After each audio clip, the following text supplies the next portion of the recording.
আমাৰ নেতা শ্ৰীযুত পদ্ম হাজৰিকাদেৱ প্ৰথমতে তেখেতক এখনি ফুলাম গামোচাৰে সম্বৰ্ধনা জ্ঞাপন কৰিবৰ কাৰণে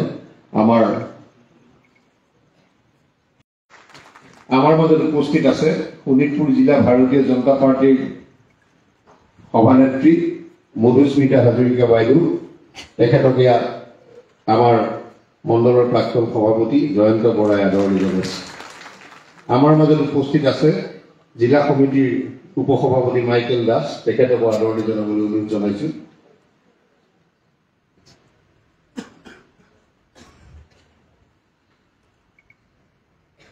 জিলা সমিতিৰ অন্যতম সম্পাদক ৰতন ৰায়ো আমাৰ মাজত উপস্থিত আছে, তেখেতকো আদৰণি জনাবলৈ অনুৰোধ জনাইছো। আমাৰ মাজত আমাৰ জ্যেষ্ঠ কাৰ্যকৰ্তা অৰুণ ভূঞা ডাঙৰীয়া উপস্থিত আছে, তেখেতকো এখন গামোচাৰে আদৰণি জনাবলৈ অনুৰোধ জনাইছো। আমাৰ মাজত প্ৰাক্তন অধ্যক্ষ জীৱন বৰাদেৱ উপস্থিত আছে, তেখেতকো এখন গামোচাৰে আদৰণি জনাবলৈ অনুৰোধ জনাইছো। সম্বৰ্ধনা অনুষ্ঠানটো আমি সদ্যহতে ইমানতে স্থগিত ৰাখিছো।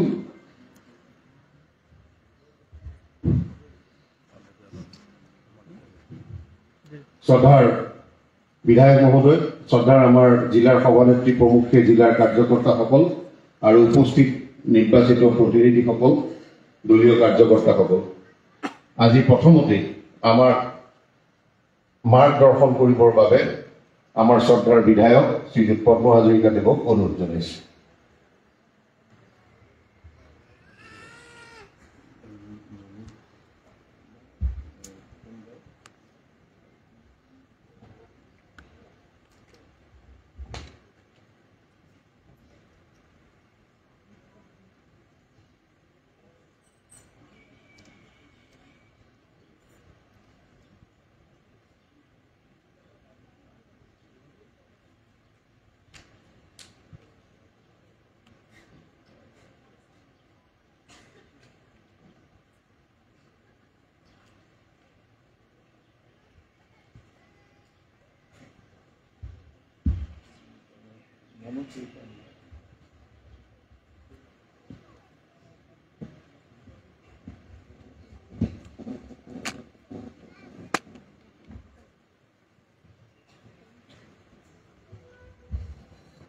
ঐতিহ্যমণ্ডিত বাৰেচহৰীয়া প্ৰকল্পত আজি অনুষ্ঠিত হোৱা সম্বৰ্ধনা সভাত উপস্থিত হোৱা শোণিতপুৰ জিলাৰ আমাৰ ভাৰতীয় জনতা পাৰ্টীৰ সভানেত্ৰী ডাঙৰীয়ানী, উপসভাপতিদ্বয়, সন্মানীয় সম্পাদক আৰু আমাৰ চাৰিওটা মণ্ডলৰ সন্মানীয় সভাপতি,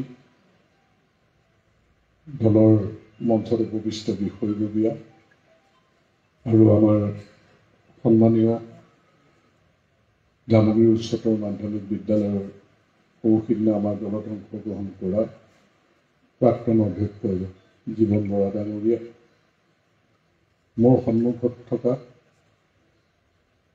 আমাৰ পঞ্চায়ত নিৰ্বাচনত বিনা প্ৰতিদ্বন্দ্বিতাৰে নিৰ্বাচিত হোৱা চাৰিগৰাকী জিলা পৰিষদৰ সন্মানীয় সদস্যা, 19গৰাকী আঞ্চলিক পঞ্চায়তৰ সন্মানীয় সদস্যা আৰু 188গৰাকী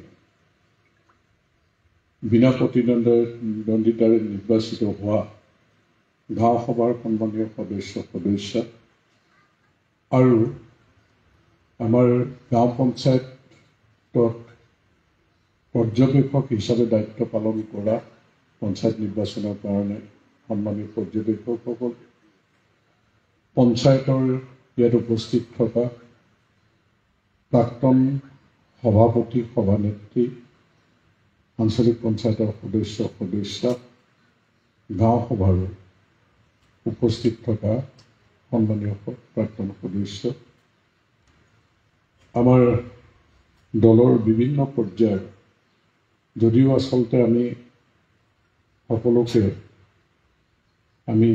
আমন্ত্ৰণ জনোৱা এইকাৰণে নাছিলোঁ যে আমাৰ আজি উদ্দেশ্যটোৱে হৈছে পঞ্চায়ত নিৰ্বাচনত বিনা প্ৰতিদ্বন্দ্বিতাৰে নিৰ্বাচিত হোৱা সদস্যসকলক আমি একগোট কৰা আৰু তেওঁলোকক সম্বৰ্ধনা জনোৱা। আৰু আমি যদি মাতিবলৈ যাওঁ তেতিয়াহ'লে এই হলটোত আমাৰ দলৰ বিষয়ববীয়া নধৰা হ'ব। সেইকাৰণে আচলতে আমি নিমন্ত্ৰণ জনোৱা নাই।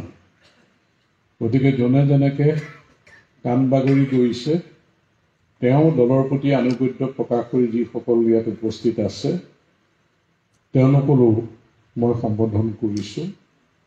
গতিকে সকলোকে মই দলীয় সম্ভাষণ জনাইছোঁ আৰু পঞ্চায়তত বিনা প্ৰতিদ্বন্দ্বিতাৰে নিৰ্বাচিত হোৱা সকলোকে মই শুভেচ্ছা জ্ঞাপন কৰিছোঁ। আমাৰ কাৰণে এটা আচলতে ঐতিহাসিক মুহূৰ্ত, যাক সম্বৰ্ধনা জনাবলৈ ওলাইছোঁ আমি, ঐতিহাসিক এক মুহূৰ্তত আমি উপস্থিত হৈছোঁ। অসমৰ ৰাজনৈতিক জগতত এনেধৰণে পঞ্চায়ত নিৰ্বাচনত বিনা প্ৰতিদ্বন্দ্বিতাৰে নিৰ্বাচিত হোৱা কাহানিও শুনাও নাই, দেখাও নাই। এতিয়া আমি শুনিছোঁ আৰু দেখিছোঁ। হয়তো ভাৰতবৰ্ষৰ ৰাজনৈতিক ইতিহাসতে নাই বুলিও কৈছে, যে 2-4 বুদ্ধিজীৱীয়ে কৈছে যে ভাৰতবৰ্ষৰ ৰাজনৈতিক ইতিহাসতে আচলতে নাই, য'ত 4গৰাকী জিলা পৰিষদৰ সদস্য বিনা প্ৰতিদ্বন্দ্বিতাৰে নিৰ্বাচিত, আটাইকেইগৰাকী আঞ্চলিক পঞ্চায়তৰ সদস্য 19গৰাকী বিনা প্ৰতিদ্বন্দ্বিতাৰে নিৰ্বাচিত আৰু 188গৰাকী বিনা প্ৰতিদ্বন্দ্বিতাৰে নিৰ্বাচিত। আৰু যি 2গৰাকী নাই তেওঁলোকৰ বিষয়ে মই ক'বলৈ নাযাওঁ, কিন্তু তেওঁলোকৰ পঞ্চায়তৰ প্ৰতিনিধিৰ কাৰণে কিমান উপযুক্ত সেইটো আপোনালোকে ভালকৈ খবৰ ল'লে গম পাব। আচলতে কংগ্ৰেছ দলে এনে কিছু মানুহ তেওঁলোকে উপযুক্ত মানুহ নাপাই পেলাই থিয় কৰাইছে। আচলতে তেওঁ কিছুমানকতো পঞ্চায়তৰ প্ৰতিনিধি হিচাপে চিনাকি দিবলৈকে লাজ লগা তেনেকুৱা মানুহ থিয় কৰাইছে। আৰু কিছুমান উদ্যোগবিলাকহঁতে বুজিয়ে পোৱা নাই যে মোকনো কিয় এইবিলাকত সোমোৱালে, মই গমেই পোৱা নাছিলোঁ কিহত সোমালো আচলতে। আৰু অপপ্ৰচাৰ বা ভাৰতীয় জনতা পাৰ্টীক বা মোক বদনাম কৰিবলৈ চেষ্টা কৰা কংগ্ৰেছ দলে কোনবিলাক কথা প্ৰচাৰ কৰিছে আপোনালোকে জানে। পঞ্চায়তৰ নিৰ্বাচনী আয়োগে যিখিনি ইলেকশ্যন কমিশ্যনে যিখিনি নিৰ্দেশনা দিছিলে যে যোৱা 2 তাৰিখৰ পৰা নমিনেশ্যন পেপাৰ দিব আৰু 11 তাৰিখৰ ভিতৰত জমা দিব লাগিব।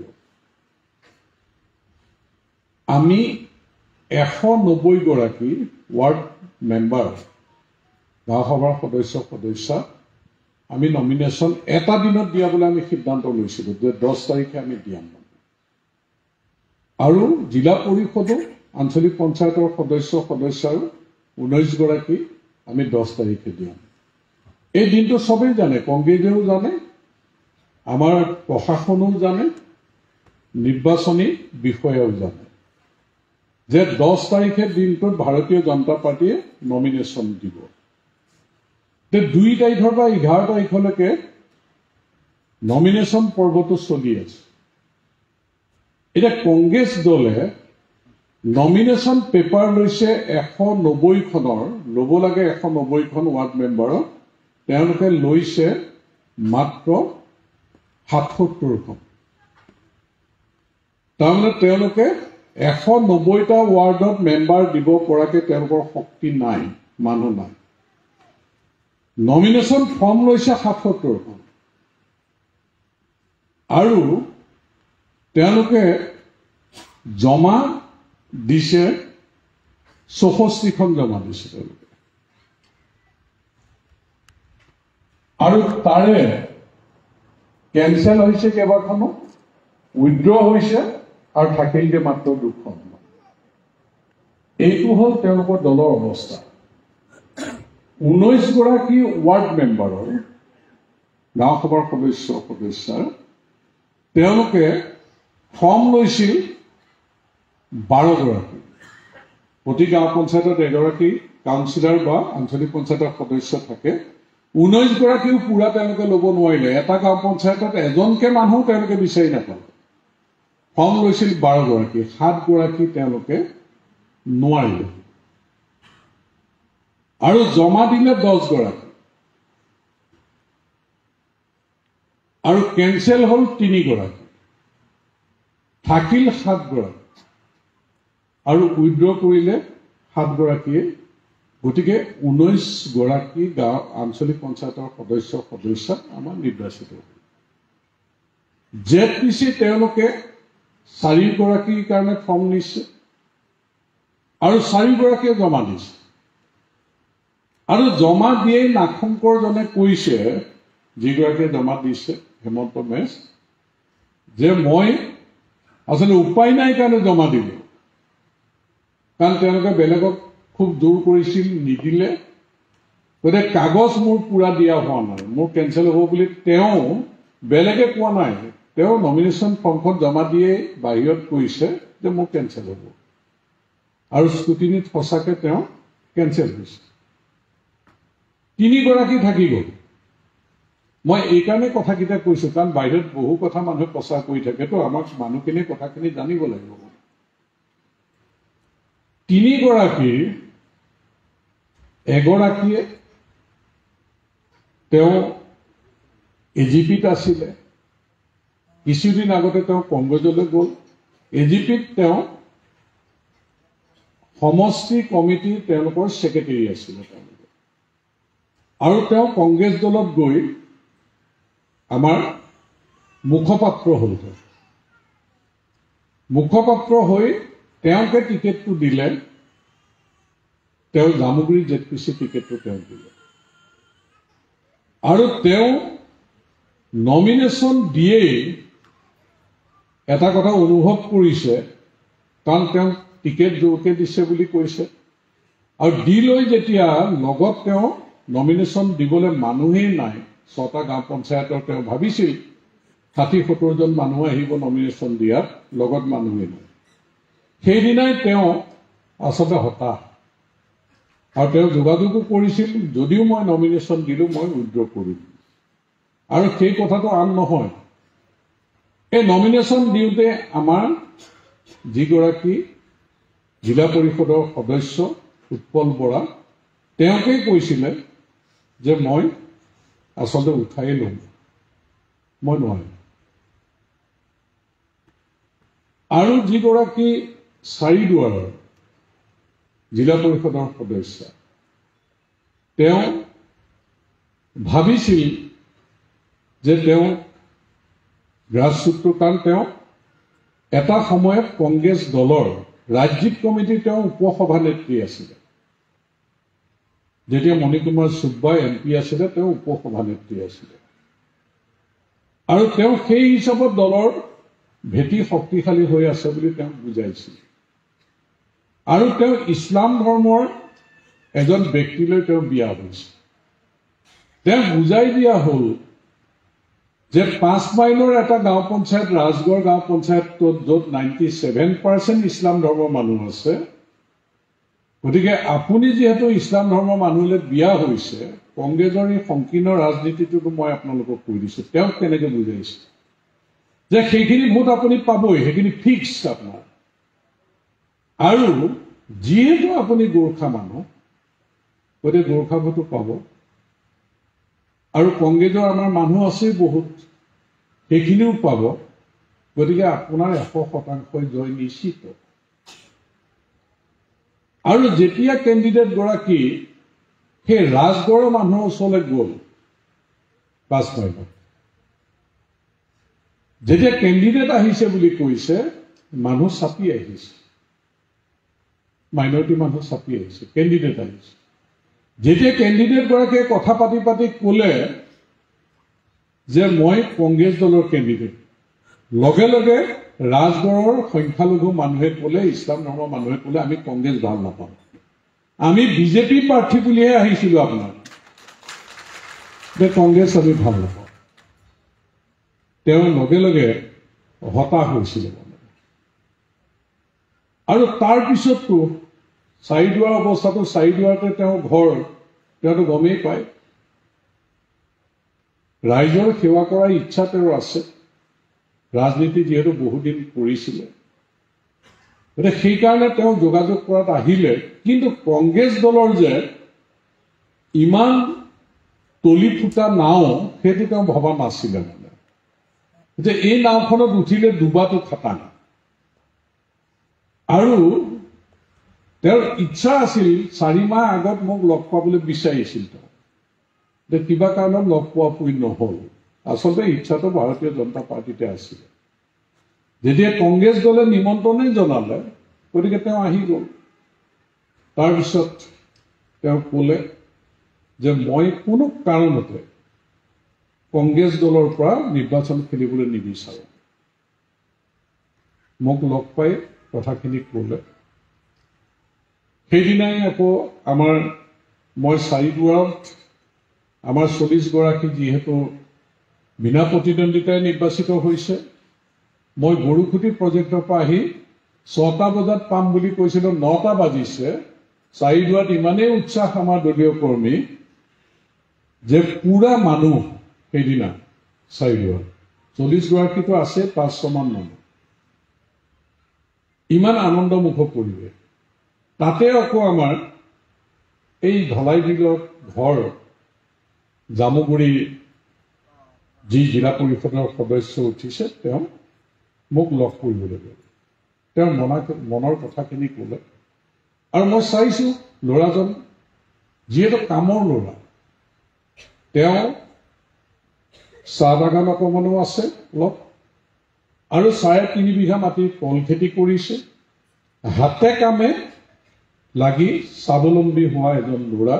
আৰু যি ল'ৰা আচলতে তেনে কৰ্ম সংস্কৃতিৰ মাজেৰে প্ৰতিষ্ঠিত হোৱা ল'ৰা ছোৱালীক মই ভাল পাওঁ আচলতে। তেওঁ সেই কথাত লগে লগে মই আপ্লুত হ'লো। বোলে তুমি আমাৰ দলত জইন কৰা, তুমি উদ্যোগ কৰিবা, উদ্যোগ কৰি তুমি এনেই থাকিব নালাগে, আমাৰ দলত জইন কৰা। তেওঁ একমত হ'ল, জইন কৰিব। তাৰপিছতে খবৰ আহিল যে আমাৰ চাৰিদুৱা গৰাকীও লগ পাবলৈ বিচাৰিছে। বোলো ঠিকেই আছে, লগেই পাওঁ। গতিকে ৰাতি 10টা বজাত তেওঁকো লগ পালোঁ। তেওঁ মনৰ কথাটো ক'লে যে আচলতে কংগ্ৰেছ দলৰ যে এই অৱস্থা মই ভবা নাছিলোঁ, আৰু মই কংগ্ৰেছ দলৰ পৰা উঠিলেও মই আপোনাৰ লগত মিলিয়ে কাম কৰিলোহেঁতেন, জিকিলেও হাৰিলেও মানে মিলিয়ে কাম কৰিলোহেঁতেন। কিন্তু কংগ্ৰেছ দলত যুঁজিবলৈও পেনানি নাই। আৰু মোৰ দেউতা আপোনাৰ লগত ঘনিষ্ঠ আছিল, দেউতাই মোক বহু কথা কৈ থৈ গৈছিল। গতিকে মই আপোনাৰ লগতে আচলতে ৰাজনীতি কৰিব বিচাৰোঁ। গতিকে তেওঁ সেইদিনাই কথা বতৰা হ'ল। আৰু তাৰ পিছত এই যে মহাদলৰ গৰাকী, তেওঁৰ ঘৰৰ মানুহে, মাক দেউতাকে, আচলতে সেইগৰাকী হ'ল প্ৰাক্তন জিলা পৰিষদৰ সদস্য গীতালী ভট্টৰাই নিজৰ হয়, ভাই বোৱাৰী। তেতিয়া এনেকুৱা হ'ল, কাৰণ মহাদলততো হৰাটো 100% নিশ্চিত। তেওঁৰ মাক দেউতাকে তেওঁক কৈছে যে জিকা হ'লে তই খেলিলিহেঁতেন, কিন্তু হাৰিবৰ কাৰণে মোৰ ছোৱালীজনীক দিছ, আৰু দুশ্মনী হ'ব মোৰ ছোৱালীজনীৰ লগত, গতিকে মোৰ ছোৱালীজনীক খেলিবলৈ নিদিওঁ। আৰু কাৰো লগত যোগাযোগ কথা বতৰা নাই, চিধা আহিছে, উদ্যোগ কৰিছে, গুচি গৈছে। পিছত আমাৰ জিলা পৰিষদৰ সদস্যগৰাকী গৈ পেলাই ঘৰত গৈ মাত দিছিলে।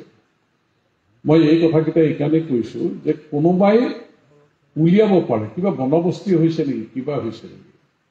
চাৰিদুৱা গৰাকীয়েতো মিডিয়াৰ আগত স্পষ্টভাৱে কৈছে, মোক কোনেও উঠিবলৈও মানে ভাবুকি দিব নোৱাৰে, খেলিবই লাগিব বুলি, আৰু উঠাই ল'বলৈও মোক কোনেও প্ৰেছাৰ দিয়া নাই।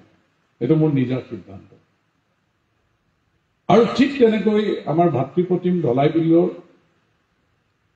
জামুগুৰি জিলা পৰিষদৰ সদস্যগৰাকীও একে কথাই কৈছে।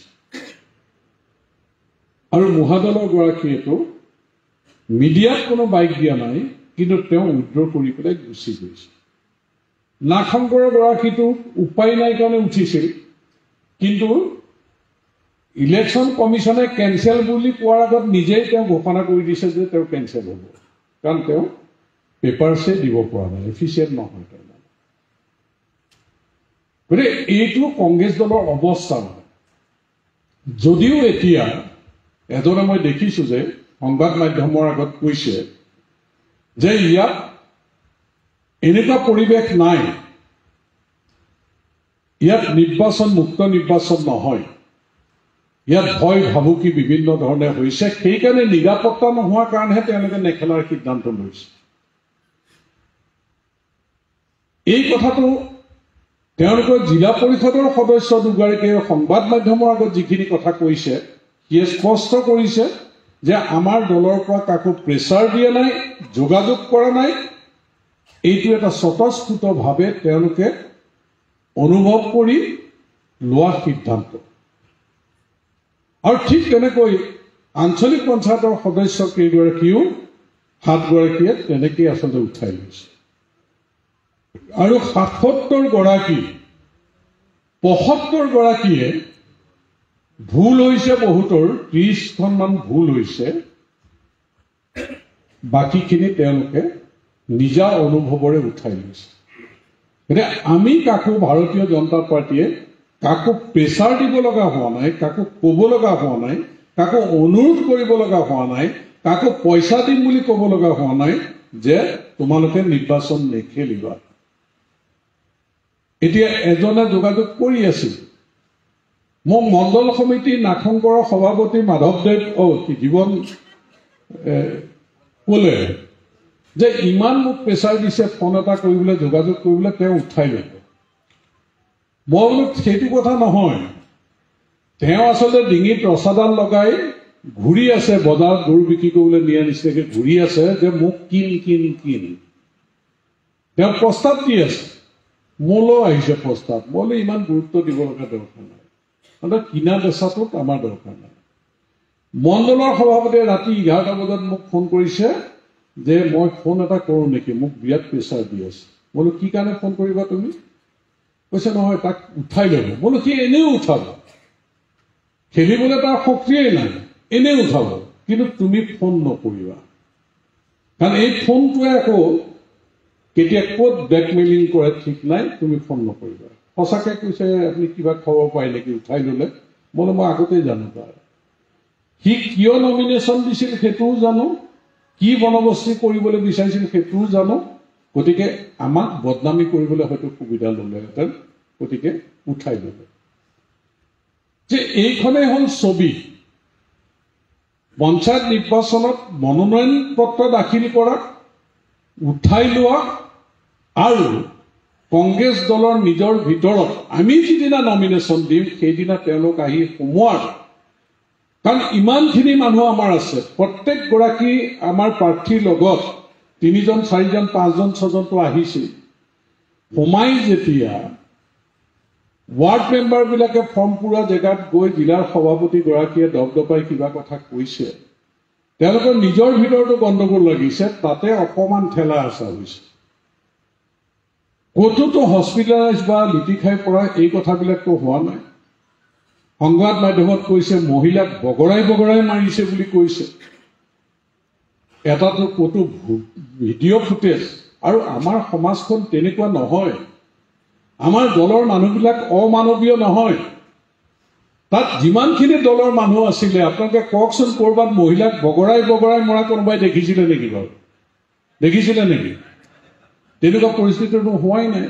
কিন্তু অপপ্ৰচাৰ তেওঁলোকে তেনেকৈ মানুহৰ মাজত কৰিবলৈ বিচাৰিছে যে বগৰাই মাৰিছে। আৰু আমাৰ নিৰ্বাচনৰ BLO 1 বুলুৱা হ'ল, তেওঁ এগৰাকী নাৰীয়ে, মহিলা কংগ্ৰেছৰ কিবা নেত্ৰী, তেওঁ ক'লে যে মোক চকীৰ পৰা উঠাই দিছে বুলুৱা মেধে, চাৰ্কল অফিচৰ চকীত কিয় বহিছে বুলি উঠাই দিছে। তেওঁলোকৰ মানৱীয়তা নাই নেকি সুধিছে সংবাদ মাধ্যমত। আৰু চাৰ্কুল অফিচৰ চকীত বহিবলৈ আমি ৰুলিং পাৰ্টি মানুহ, আমাৰ কোনোবাই বহিছে? ময়ে গৈ যেতিয়া জিলা পৰিষদৰ সদস্য কেইগৰাকীয়ে এবাৰ দেখা দিব লাগে নমিনেশ্যন দিবলৈ, মই সোমাইছো চকী, CDCয়ে বহক ছাৰ কৈছে, মই বহাও নাই। মহাদুলৰ JPC গৰাকীয়ে তেতিয়া ফৰ্ম পূৰাই আছে যে আমিতো কাকো ডিষ্টাৰ্ব কৰিবলৈ যোৱা নাই। তেওঁ গৈ চাৰ্কুল অফিচাৰ চকীত বহিব আৰু অফিচৰ মানুহে উঠাই দিলে, সেইটো মানৱীয়তাৰ কথা কেনেকৈ আহে? প্ৰতিকূল মতে তেওঁ বহিব পাৰে জানো? তাত এনেকুৱা অৰাজকৰ অৱস্থা তেওঁলোকেহে কৰিছে। চাৰ্কুল অফিচাৰৰ কাৰণে নিৰ্দিষ্টকৈ পাৰি থোৱা চকীখনত তেওঁ বহি তেওঁ নিজেই কৈছে যে চাৰ্কুল অফিচাৰ চকীত কিয় বহিছে বুলি মোক উঠাই দিছে, ইমান মানৱীয়তা নাই। আৰে তুমি ACS, তুমি পাছ কৰি আহা, চাৰ্কুল অফিচাৰ হৈ পেলাই তুমি বহা, ক'ব লগা নাই। কিন্তু বিৰোধী পাৰ্টি দুবন্ত নাওত উঠি থকা কংগ্ৰেছ দলৰ তুমি বিষয়বাদ লৈ পেলাই চাৰ্কুল অফিচাৰ চকীত বহিবা, এইটোতো চকীদাৰে উঠাইছে চাগে। তাত মানৱীয়তাৰ কথাটো কেনেকৈ আহে? এইটোৱে হ'ল কংগ্ৰেছ দল আজিৰ দিনটোত। ইয়াত তেওঁলোক নদুৱাৰ সমষ্টিত যে বিধ্বস্ত হ'ব, মই 1 মাহ আগতে কৈছিলো, 1.5 মাহ আগতে বিধায়ক দলৰ সভাত যেতিয়া পঞ্চায়ত নিৰ্বাচন সম্পৰ্কত আলোচনা হৈছিল, ৱাৰ্ড মেম্বাৰ খেলাৰ সম্পৰ্কত যেতিয়া আলোচনা হৈছিল, মুখ্যমন্ত্ৰী ডাঙৰীয়া, দলৰ সভাপতি ডাঙৰীয়া প্ৰেজেন্সত মই কৈছিলো যে আমাৰ সমষ্টিত আমি কনচেনচাছ কৰিম আৰু 50% চিটত কংগ্ৰেছ দল প্ৰতিদ্বন্দ্বিতা কৰিব নোৱাৰে, আমাৰ আনকণ্টেষ্ট হ'ব। আৰু এই কথাটো মুখ্যমন্ত্ৰী ডাঙৰীয়া কিছুদিন আগতে ইয়ালৈ আহোঁতে মই ইয়াতো কৈছিলো, আৰু মুখ্যমন্ত্ৰী ডাঙৰীয়াই ভিচিত কৈছিল যে নদুৱাৰ সমষ্টিত 190টা ৱাৰ্ড মেম্বাৰৰ 100টাই আনকণ্টেষ্ট হ'ব বুলি কৈছিল। কাৰণ এই ছবিখন, কাৰণ আমাৰতো ৰাজনীতি কৰা দিন হ'ল। 95তে 9 জুনত মই অসম গণ পৰিষদ দলত জইন কৰিছিলোঁ। 3বাৰ মই অসম গণ পৰিষদ দলৰ পৰা বিধায়ক হৈছিলোঁ, আৰু 15 চনৰ 30 অক্টোবৰত মই ভাৰতীয় জনতা পাৰ্টিত জইন কৰিছোঁ। 2বাৰ মই ভাৰতীয় জনতা পাৰ্টিৰ পৰা বিধায়ক হৈছোঁ। মানুহৰ মন, আবেগ, অনুভূতি মই বুজি পাওঁ। যেতিয়া বুথে বুথে সভা কৰিবলৈ গৈছিলোঁ, মণ্ডলে মণ্ডলে সভা কৰিবলৈ গৈছিলোঁ, যেতিয়া কংগ্ৰেছ দল ত্যাগ কৰি দলে দলে মানুহ আমাৰ দলত অংশগ্ৰহণ কৰিছিল, আৰু যিসকল ব্যক্তিৰ এখন গাঁও, এটা অঞ্চলত প্ৰভুত্ব আছে, সেই ব্যক্তিসকলে যেতিয়া জইন কৰিছিল, তেতিয়াই মই কৈছিলোঁ যে আমি এইবাৰ আটাইতকৈ 100%টো আমি আগতেও পাইছোঁ চিট, কিন্তু ভোটৰ পাৰ্চেণ্টেজটো আটাইতকৈ বেছি পাবলৈ সক্ষম হ'ম এইকাৰণেই, কাৰণ ভাৰী ভাৰী কংগ্ৰেছ গ্ৰামাঞ্চলত থকা তেওঁলোকে আমাৰ দলৰ প্ৰতি আনুগত্য প্ৰকাশ কৰি প্ৰধানমন্ত্ৰী নৰেন্দ্ৰ মোদী ডাঙৰীয়া, মুখ্যমন্ত্ৰী হিমন্ত বিশ্ব শৰ্মা ডাঙৰীয়াৰ প্ৰতি আনুগত্য প্ৰকাশ কৰি আমাৰ দলত অংশগ্ৰহণ কৰিছে। এই ইংগিত আমি তেতিয়াই পাইছোঁ, আৰু সেইকাৰণেই আমি কৈছিলোঁ যে কংগ্ৰেছ দল বিধ্বস্ত হ'ব। আমি 50%ৰ ওপৰ আনকণ্টেষ্ট জিকিম বুলি কৈছিলোঁ, কিন্তু মই ভবা নাছিলোঁ যে 100% JPC আনকণ্টেষ্ট হৈ যাব, 100% AP মেম্বাৰ আনকণ্টেষ্ট হৈ যাব, আৰু এই যে আমাৰ 190 দুগৰাকীহে থাকিব, বাকী আনকণ্টেষ্ট হৈ যাব। মই আচলতে ইমানখিনি ভবা নাছিলোঁ যে কংগ্ৰেছ দলৰ অৱস্থা ইমানেই বেয়া, আচল ছবিখন আচলতে ওলাই পৰিল। আমি ক'তো প্ৰভাৱ খটুৱাব লগা হোৱা নাই। এগৰাকী ইলেকশ্যন অফিচাৰে কৈছে, তাৰমানে যেতিয়া তেওঁলোকৰ এইবিলাক খুব কম বা ভুলকে আনিছে, কেঞ্চেল কৰিও ইলেকশ্যনৰ দায়িত্বত থকা মানুহৰ আমনি লাগিছে, কাগজ নিদিয়া স্বত্বেও একচেপ্ট কৰি থৈ দিছে। যেতিয়া কোনোবাই কমপ্লেইন কৰিলে, CDC গৰাকী গৈ চাইছে, 10 মিনিটত কেইটা কেঞ্চেল কৰিছে, মই যদি আৰু কিছু সময় থাকোঁ, ইয়াত এখনো নমিনেশ্যন নাথাকিব, চবেই কেঞ্চেল হ'ব। কাগজ পত্ৰ তেনেকৈ দিয়ে নাই। এই যে আমাৰ জয়ন্ত বৰা তেওঁৰ লগত যোনে প্ৰতিদ্বন্দ্বিতা কৰিছে এফিডেভিটে দিয়া নাই জয়ন্ত বৰাক সুধিছে কিবা কমপ্লেইন আছে বোলে নাই এফিডেভিটে দিয়া নাই সেইটো কমপ্লেইন কৰা নাই এতিয়া এইখনেই হৈছে ছবি মানে কংগ্ৰেছ দলৰ আমাৰ 3 ৰাতি ফৰ্ম পুৰাতে আপোনালোকে কষ্ট কৰিছে নহয় আপোনালোকে মহৰ কামোৰ খাইছে থিয় হৈ কটাইছে আৰু ভাত নোখোৱাকৈও ৰাতি কটাইছে এইটো কিন্তু মোৰ গাত দোষ নাই দেই মই আগতে কৈ দিছো যাৰ গাত দোষ আছে ভাগ কৰি দি দিব আপোনালোকে মোৰ গাত দোষ নাই যে আচলতে এই এৰেঞ্জমেণ্টখিনি কৰিবলৈ আমাৰ ইমান চিৰিয়াছলি চবেই কামত লাগি গ'ল তাৰমানে মই নিজে খাই ভাল পাওঁ যে মই থাকিলে খোৱা বোৱা চব চিন্তা কৰোঁ আমাৰ কামহে চিন্তা কৰিলে খোৱাটো চিন্তা নকৰিলে গতিকে মানুহে অলপ কষ্ট পালে বেয়া নাপাব কষ্টটো অলপ পাবও লাগে কাৰণ এতিয়া বিনা কষ্টত জিকি গ'ল নহয় সেইকণেই যদি কষ্ট নাপালেহেঁতেন তেতিয়াহ'লে আপোনালোকে গাতেই নালাগিলেহেঁতেন নহয় এতিয়া আমাৰ এই নতুন জিলা পৰিষদৰ সদস্য ৰেণুকা দেৱী তেওঁ কৈছে ছাৰ এই কৰোণাৰ সময়ত মেট্ৰিক পাছৰ নিচিনা হৈছে এতিয়া কথাটো আমি যে কষ্টতেই অনুভৱ নকৰিলোঁ কৰোণাৰ সময়ত মেট্ৰিক চাৰ্টিফিকেট মই বোলো নহয় কৰোণাৰ মেট্ৰিক পাছৰ নিচিনা মাৰ্কশ্বিটৰ ভেলু কিন্তু নহয় লখিমপুৰ নগাঁও তেজপুৰত যোনে জিকিব 5 বছৰলৈ থাকিব সমানেই ফান পাব মাৰ্কশ্বিটৰ ভেলু কিন্তু একেই আছে গতিকে কৰোণাৰ সেই মাৰ্কশ্বিটৰ মেট্ৰিকৰ মাৰ্কশ্বিটৰ লগত নিমিলে গতিকে আমাৰ অসমত এনেকুৱা ঘটনা কেতিয়াও ঘটা নাই ভাৰতবৰ্ষতে হয়তো ঘটা নাই আমি কোনেও মইতো নমিনেশ্যন দি আছে আমাৰ অকণ 2-4টাটো উৎপত্তিয়া আছে নহয় কৰবাত জগৰ লগাই বুলি মই নিজে কৈ পল মাৰি আছোগে কন্যকাত মই এনেই পল মাৰিছো নেকি পল মৰা দিনটো সেইদিনা এনেই কৈছো নেকি মই মাছ মাৰি আছো কেইটা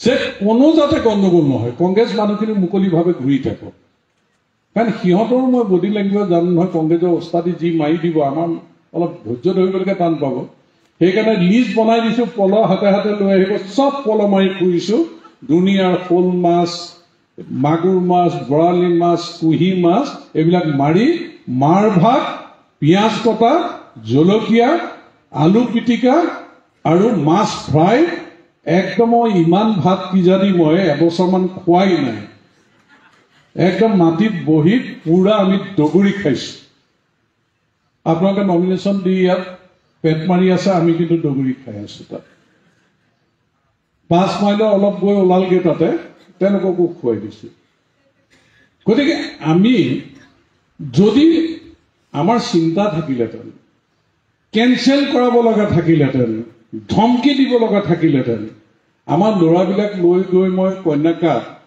পল মৰাই নাথাকিলোহেঁতেন নহয় গতিকে আমি নিশ্চিন্ত আমি জানো যে কংগ্ৰেছ দলটোৰ অৱস্থা বেয়া আমাৰ দলৰ ভেটি শক্তিশালী হৈ আছে গতিকে আমি ভাল ৰিজাল্ট দেখাব পাৰিম এই আত্মবিশ্বাসটো আছিলে আৰু সেইকাৰণে আমি আজি বিনা প্ৰতিদ্বন্দ্বিতাৰে ইমানখিনি নিৰ্বাচিত হ'ব পাৰিছো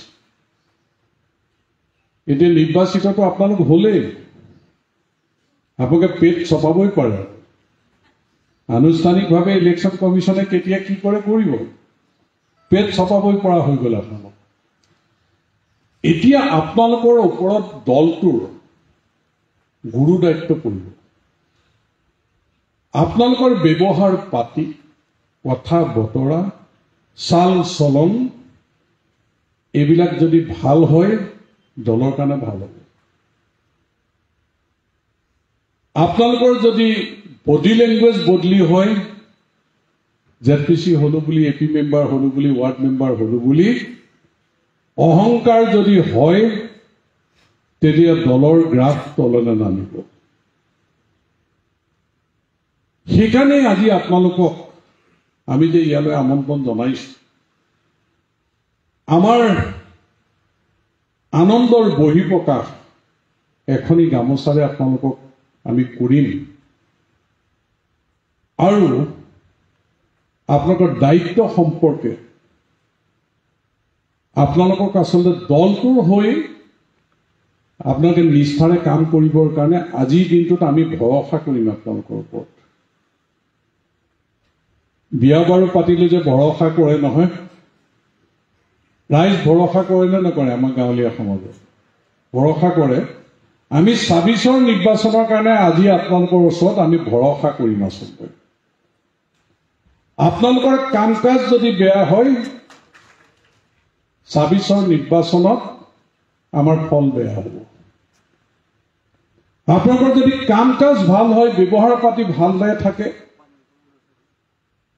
আপোনালোকে যদি জ্যেষ্ঠজনক সন্মান, কনিষ্ঠজনক মৰম, প্ৰধানমন্ত্ৰী নৰেন্দ্ৰ মোদী ডাঙৰীয়াৰ আদৰ্শক লৈ পেলাই, দলৰ আদৰ্শক লৈ পেলাই, মুখ্যমন্ত্ৰী ডক্টৰ হিমন্ত বিশ্ব শৰ্মা ডাঙৰীয়াই দক্ষতাৰে যেনেকৈ কাম কৰিছে, এইবিলাকৰ আমি প্ৰচাৰৰ মাজেৰে প্ৰতিটো আঁচনি সফল কৰিবৰ কাৰণে আমি যদি নিজকে নিয়োজিত কৰোঁ, তেতিয়াহ'লে এনে কোনো শক্তি নাই যে ভাৰতীয় জনতা পাৰ্টিৰ দুৰ্গক খহাবলৈ কংগ্ৰেছ দল নালাগে, আৰু তেওঁলোকে 10টা দল লগ খালেও ইয়াত ভাৰতীয় জনতা পাৰ্টিক হিলাব তেওঁলোকে নোৱাৰে।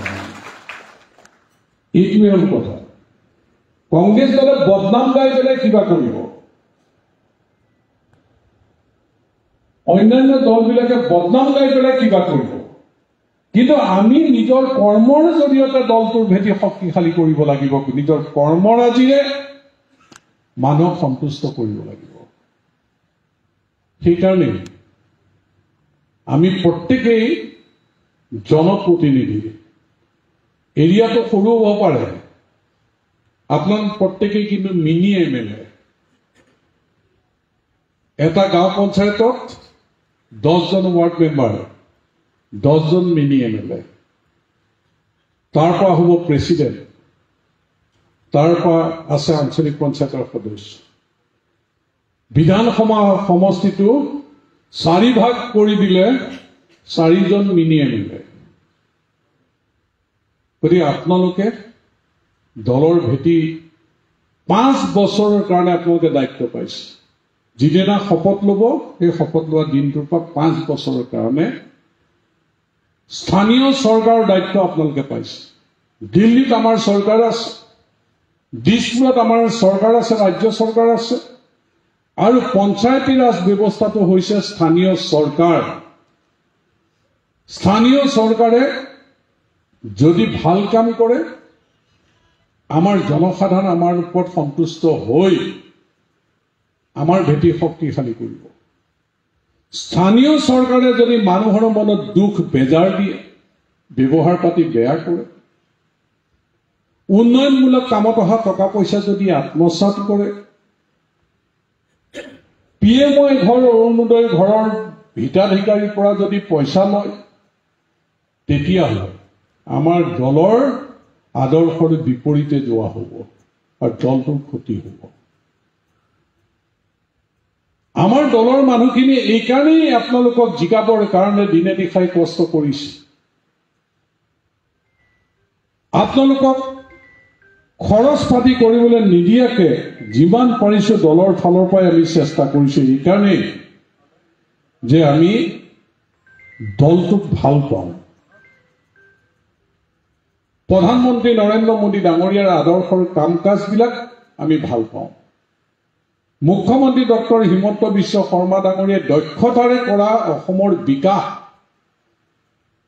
অসমৰ ঐতিহ্য পৰম্পৰা ৰক্ষা কৰাৰ ক্ষেত্ৰত যিখিনি পদক্ষেপ গ্ৰহণ কৰিছে, অসমৰ সৰ্বাংগীন উন্নয়নৰ কাৰণে যিখিনি পদক্ষেপ গ্ৰহণ কৰিছে, এইখিনিক আমি সন্তুষ্টিৰে ৰাইজৰ মাজলৈ লৈ যাবলৈ আমি আপোনালোকৰ কাৰণে কষ্ট কৰি আপোনালোকক নিৰ্বাচিত হোৱাৰ ক্ষেত্ৰত নিৰ্বাচনী যুঁজ হ'লেও আমি 100% নিৰ্বাচিত কৰিলোহেঁতেন নিৰ্বাচিত, আৰু এতিয়া বিনা প্ৰতিদ্বন্দ্বিতাৰে পৰিৱেশে আপোনালোকক নিৰ্বাচিত কৰিছে। সেইকাৰণেই আপোনালোকে, মই আশা কৰিম ইয়াৰ পৰা যেন কোনো বিচলিত নহয়। মানে দলটোৰ ভৱিষ্যত আপোনালোকৰ ওপৰত। এতিয়া আমাৰ 19জন পঞ্চায়ত প্ৰেচিডেণ্ট আমি বাছিব লাগিব, 19 গৰাকী আমি ভাইচ প্ৰেচিডেণ্ট আমি বাছিব লাগিব। ইতিমধ্যে ক'ত ৰিজাৰ্ভ হ'ব, ক'ত মহিলা হ'ব, ক'ত জেন্টছ হ'ব, এই কথাখিনি লটাৰীৰ জৰিয়তে তেজপুৰত DC অফিচত হৈ গৈছে লটাৰীৰ জৰিয়তে।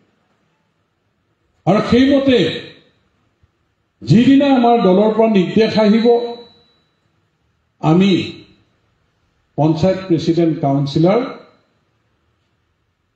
আমাৰ জিলা পৰিষদৰ জিলা সমিতিৰ তৰফৰ পৰা নিৰ্দেশ আহিব, ৰাজ্যিক সমিতিৰ তৰফৰ পৰা জিলা পৰিষদ গঠনৰ নিৰ্দেশ আহিব আৰু জিলা কমিটিৰ পৰা পঞ্চায়ত গঠনৰ নিৰ্দেশ আহিব।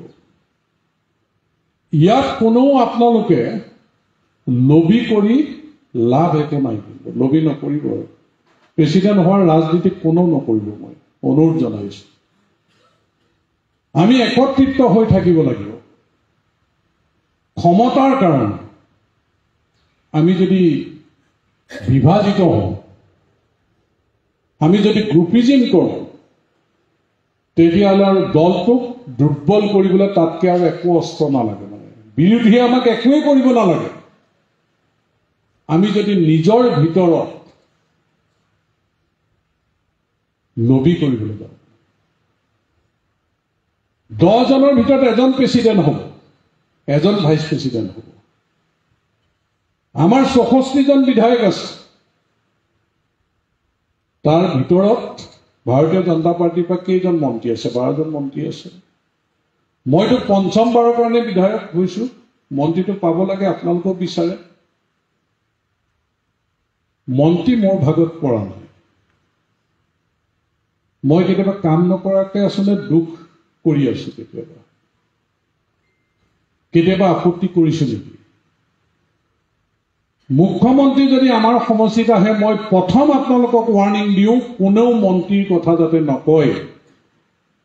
অসমত কিজানি এটাই সমষ্টি, যিটো সমষ্টিত কোনো দিনে মুখ্যমন্ত্ৰীক মন্ত্ৰিত্ব দাবী কৰি এখন কাগজো দিয়া নাই, এষাৰ কথাও কোৱা নাই।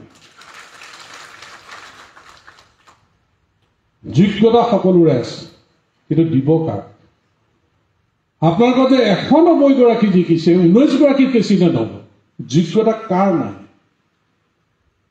কিন্তু আমি দিব পাৰিম 19 জনকহে, 19 জন প্ৰেচিডেণ্ট, 19 জন ভাইচ চেয়াৰমেন।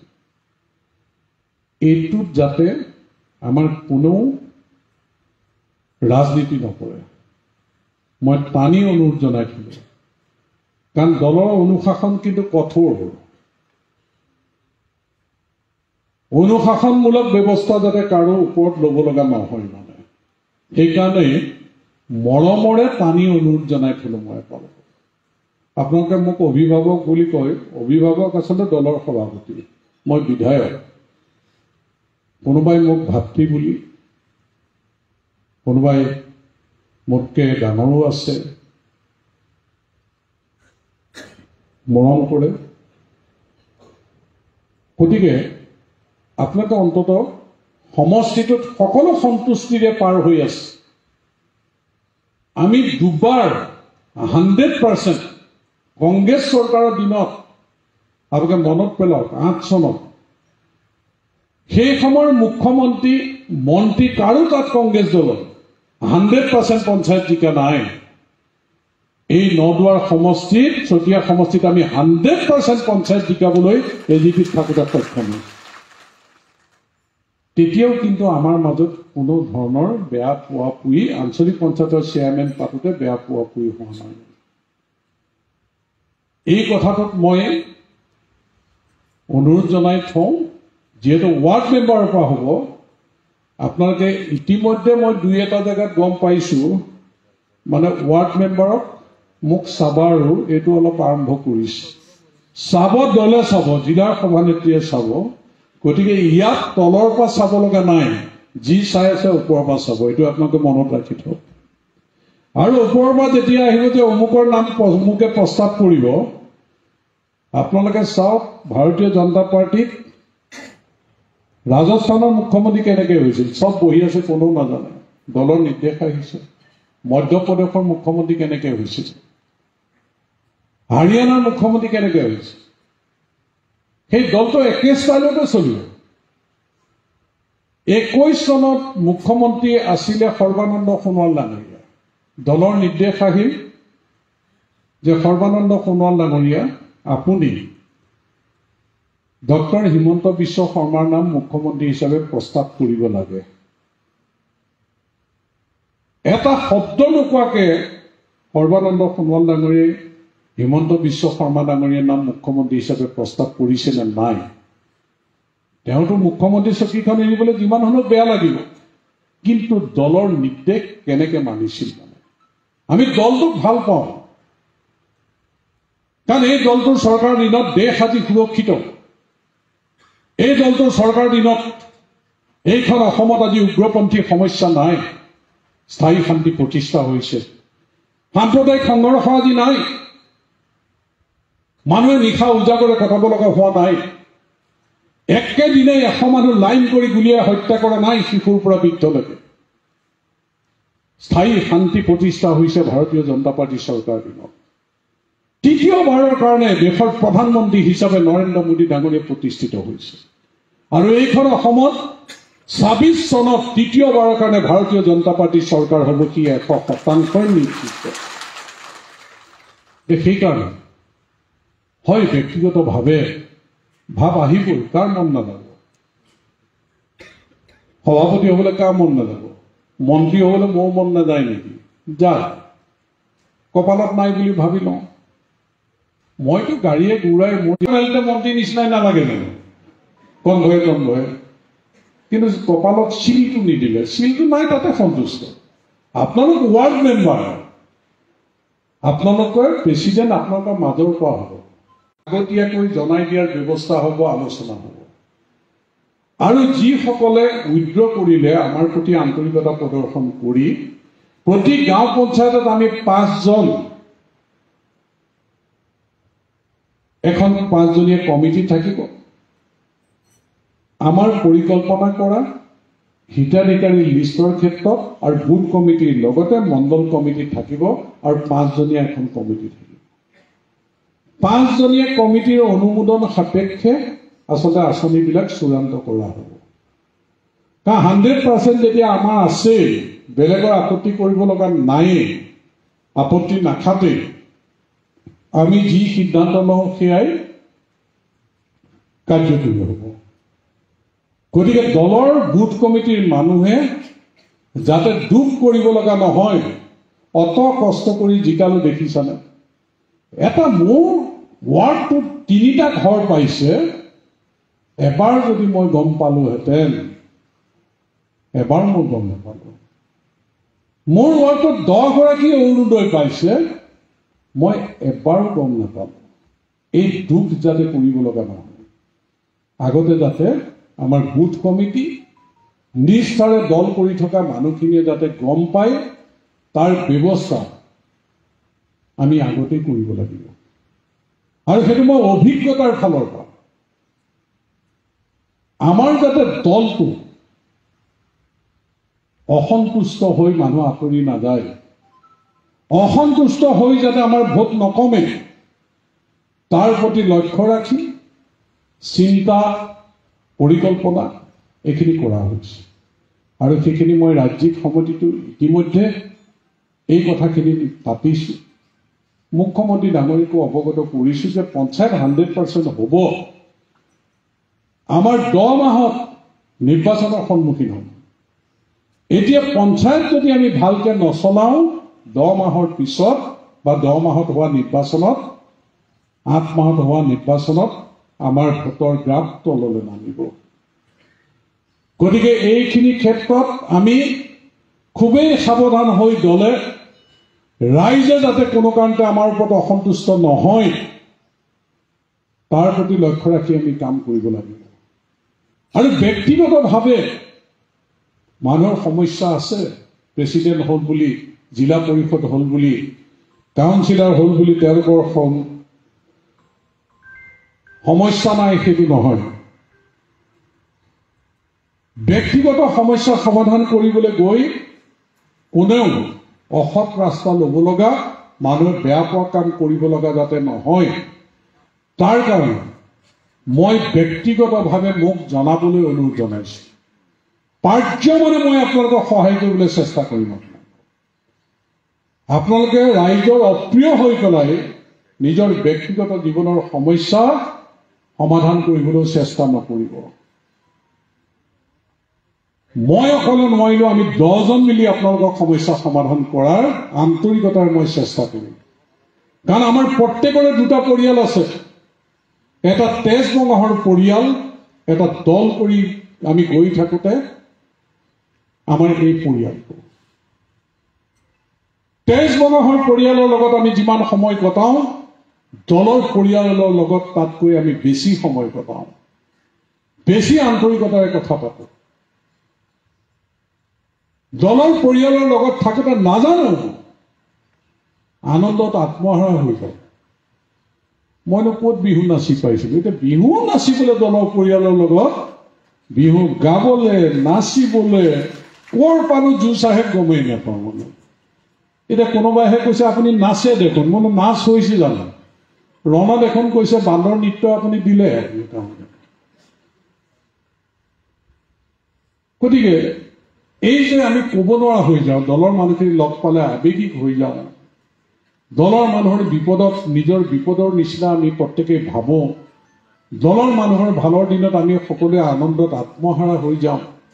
এই কথাবিলাক এইকাৰণেই হৈছে আমি আন্তৰিকতাৰে দল কৰিছোঁ, আন্তৰিকতাৰে আমি একেলগে আগবাঢ়িছোঁ। আমাৰ পৰিয়ালটো, এই দলৰ পৰিয়ালটো এনেকে কণ্টিনিউ 96ৰ পৰা 95ৰ পৰা এজিপিত থাকোঁতে যিখিনি মানুহ আছিলোঁ, 95% আমি 15 চনৰ 30 অক্টোবৰত আমি বিজেপিলৈ গুচি আহিলোঁ। মানে কিমান বছৰ আমি একেলগে আছোঁ? এই 40 বছৰ আমি একেলগে আছোঁ। 96ত ইলেকশ্যনত আমাৰ CPM-ৰ সৈতে এলায়েন্স আছিলে। এই নীতিমণি বৰা সেই ৰঙা চোলাটো পিন্ধি লৈ যি ভাষণ CPM-ৰ, সেই যি এলায়েন্সত আহিল আৰু নগ'ল আৰু আমাৰ লগতে ওলমিত থাকি গ'ল। মানে ঠিক তেনেকৈ কংগ্ৰেছৰ বহু মানুহ আহি আমাৰ লগত থাকি গ'ল। আমিতো কোনেও কাকো এৰা নাই। মই 5 বছৰ এক্স MLA আছিলোঁ, বোলে ক্ষমতাত থাকোঁতে আছিলে, ক্ষমতাত নাথাকোঁতে গুচি গৈছে, সেইটোতো নহয়। যে আমি যিখিনি মানুহ লগ খাইছোঁ আচলতে সঁচা আন্তৰিকতাৰে আমি লগ খাইছোঁ। আৰু সেইকাৰণে ভাৰতীয় জনতা পাৰ্টি দুৰ্গ 9 দুৱাৰ বুলি যে কয়, ভিচিটো মুখ্যমন্ত্ৰী ডাঙৰীয়াই 3-4বাৰ 9 দুৱাৰ সমষ্টিৰ নাম লৈছে এই দুদিন। এইকাৰণেই লৈছে যে আমি দলৰ ভেটি শক্তিশালী কৰি ৰাখিছোঁ, আমি একগোট হৈ আছোঁ। নহ'লে 9 দুৱাৰ সমষ্টিৰ সন্মান মৰ্যাদা আজি দলৰ মজিয়াত এনেকৈ নাথাকিলেহেঁতেন। গতিকে আমাৰ এটা সন্মান আছে, মৰ্যাদা আছে, স্থান আছে। এইটো কেতিয়াও হেয় হ'বলৈ নিদিবলৈ মই আপোনালোকক অনুৰোধ জনাইছোঁ। এটা পদবীৰ কাৰণে আপোনালোকে কেতিয়াও হেয় হ'বলৈ নিদিব। আপোনালোকে যাতে দলটো আমি শক্তিশালী কৰি ৰাখিব পাৰোঁ, দেশৰ কাৰণে, জাতিৰ কাৰণে। আমি নিবিচাৰোঁ যে উগ্ৰপন্থীৰ সমান্তৰাল চৰকাৰ চলোৱা চৰকাৰ ইয়াত আহক। আমি নিবিচাৰোঁ সাম্প্ৰদায়িক সংঘৰ্ষ লগাই থকা দলৰ চৰকাৰ ইয়াত আহক। আমি নিবিচাৰোঁ উগ্ৰপন্থীৰ হাতত লাইন কৰি গুলিয়াই তেনেকুৱা চৰকাৰ ইয়াত আহক। আমি নিবিচাৰোঁ ACS, APS, APSCৰ চাকৰি বজাৰৰ গৰু ছাগলী কিনা দি মানুহে কিনক। দুখীয়া নিচলা মানুহে 1 পইচা নিদিয়াকৈ চাকৰি পোৱা পৰিৱেশ আজি আমাৰ চৰকাৰ দিনত হৈছে। ৰাজনৈতিক প্ৰভাৱমুক্ত নিযুক্তি আমাৰ চৰকাৰ দিনত হৈছে। উন্নয়ন একেলগে 200 উপাসনাস্থলীত আমি কাহানিৰ পইচা দি পোৱা নাছিলোঁ। নামঘৰবিলাকৰ অৱস্থা এনেকুৱা আগতে দেখা নাছিলোঁ, মামৰ দেখিছিলোঁ। ৰাস্তা পদূলি কিমান নিৰ্মাণ হৈছে, কিমান স্কুল নিৰ্মাণ হৈছে। 80,000 টকা দিবলৈ চিন্তা কৰিব লাগে। এতিয়া 8 কোটিকে 5খন স্কুলত বিল্ডিঙৰ কাম চলি আছে। এতিয়া 120 কিলোমিটাৰ ৰাস্তাৰ কাম চলি আছে। মই প্ৰথমবাৰ MLA হওঁতে মাত্ৰ 4 কিলোমিটাৰ ৰাস্তা পকী কৰিব পাৰিছিল 5 বছৰত। আজি আমি 140 কিলোমিটাৰমান ৰাস্তা কাম এতিয়া চলি আছে। গতিকে এনেধৰণে দ্ৰুত উন্নয়ন হৈছে আৰু এই চৰকাৰ আমি ৰাখিব লাগিব জাতিটোক সুৰক্ষিত কৰিবৰ কাৰণে, দেশক সুৰক্ষিত কৰিবৰ কাৰণে, আমাৰ ল'ৰা ছোৱালীক মানৱ সম্পদ হিচাপে সৃষ্টি কৰিবৰ কাৰণে, আমাৰ ল'ৰা ছোৱালী যাতে বহিৰাজ্যত গৈ হাবু দাবু খাব নালাগে তাৰ কাৰণে এই চৰকাৰ থাকিব লাগিব। কংগ্ৰেছ চৰকাৰৰ দিনত চতিয়া সমষ্টিত চাৰিদুৱাৰ কটন মিল চিৰদিনৰ কাৰণে বন্ধ হৈ গ'ল। এই কুসুমতলাত আগত খানচাৰী চেনি মিল চিৰদিনৰ কাৰণে বন্ধ হৈ গ'ল। আজি ইয়াত উদ্যোগ প্ৰতিষ্ঠা হৈছে। নৰ্থ ইষ্টত প্ৰথম টাইলছ ইণ্ডাষ্ট্ৰী চকীঘাটত প্ৰতিষ্ঠা হৈছে। 150 কোটি টকাৰ টাইলছ ইণ্ডাষ্ট্ৰীৰ কাম 1 বছৰত কমপ্লিট কৰিবৰ কাৰণে চলি আছে। তাত আমাৰ শ ল'ৰা ছোৱালীয়ে কাম পাবলৈ সক্ষম হ'ব। এটাই চৰ্ত দিয়া হৈছে, 95% আমাৰ ল'ৰা ছোৱালীক চাকৰি দিব লাগিব। মুখ্যমন্ত্ৰী ডাঙৰীয়াক জনোৱা হ'ল যে জইন এডিশ্যন কাজিৰঙা 10,000 বিঘা আমি মাটি এটা সময়ত ইয়াৰ আগৰ চৰকাৰ দিনত দি থোৱা আছিল। এতিয়া যিহেতু ইণ্ডাষ্ট্ৰী আহিব, মাটি নাই তেনেকে দিবলৈ, আমি সেই মাটিখিনি যিহেতু প্ৰিলিমিনাৰী নটিফিকেশ্যন হৈছিলে, ফাইনেল নটিফিকেশ্যন হোৱা নাই। সিদিনা মই 4 দিন আগতে বৰপুখুৰী পাৰৰ বিহুমেলাৰ মিটিং কৰি থাকোঁতে মুখ্যমন্ত্ৰী ডাঙৰীয়াই ৰেভিনিউ ডিপাৰ্টমেণ্ট, ফৰেষ্ট ডিপাৰ্টমেণ্টৰ লগত আলোচনা কৰি সিদ্ধান্ত ল'লে। তাতে খবৰ দিছে যে এইটো উইথড্ৰ কৰা হৈছে, যে ফাইনেল নটিফিকেশ্যন আৰু নহয়। এতিয়া 2000 বিঘা মাটি যি ইণ্ডাষ্ট্ৰীয়ে বিচাৰিছিল দি দিয়াৰ ব্যৱস্থা কৰিবলৈ লৈছো। আপুনি কি কয়? মইতো শুনি আনন্দত খালি জপিয়াই দিয়া নাই। মই এইটো সিদ্ধান্ত ল'বলৈ 1 মিনিটো দেৰি কৰিব নালাগে।